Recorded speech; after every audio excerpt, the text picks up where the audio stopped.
ఒకప్పుడు నాశనం కావాలని చూసిన మీరు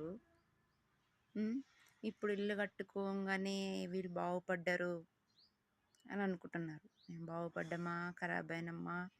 మా నాశనం కోరుకున్న మీరే నాశనం అవుతుర్రా? ఆ దేవుడే చూస్తాడు. ఇల్లు కట్టుకున్నాం, ఇల్లే పెడతలేదు మాకు, మా కష్టం మేము తింటున్నాం. అర్థమైందా? కొంతమంది తల్లిదండ్రులు ఎట్లుంటారంటే ఎంతమంది పిల్లల్ని కన్నా సమానంగా చూస్తారు అందరినీ. కానీ కొంతమంది ఎందుకో ఒకరిని వేరే చూస్తారు, మిగతా వాళ్ళను మంచిగా చూస్తారు. అలాంటప్పుడు ఎందుకు కనాలి? అనకుండా ఉండాలి కదా.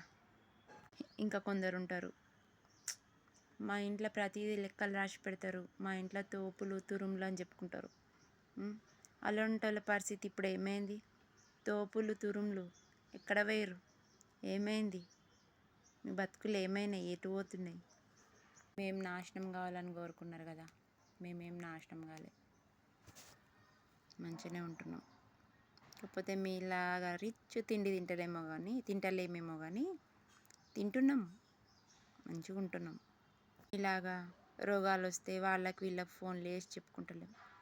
మాకు ఇట్లా రోగాలు వస్తున్నాయి, పోతున్నాం హాస్పిటల్లో డాక్టర్కి చెప్పుకుంటున్నాం, మందులు రాపించుకుంటున్నాం.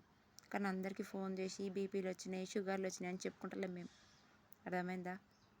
కొంచెం డబ్బు ఉండి మంచి బట్టలు వేయంగానే బిల్డప్లు. మా దగ్గర డబ్బు లేదేమో, మంచి బట్టలు వేయమేమో, మా బతుకులు కూడా బాగానే ఉన్నాయి. అర్థమైందా? బతుకుతారు ఎట్లెట్ల సంగతి అని తెలుసుకోవాలని ఆరాటం. నీ బతుకు ఎట్లుంది? నువ్వెట్లా బతుకుతున్నావు? నీది నువ్వు చూసుకో. మంది బతుకుల గురించి ఆలోచించకు, అంత టైం లేదు ఇప్పుడున్న జనరేషన్లో. నీ బతికేందో నువ్వు చూసుకో. అంటారు కదా, పాపాలు చేసి ఎన్ని దీపాలు పెట్టినా ఫలితం ఉండదు, మోక్షం రాదు.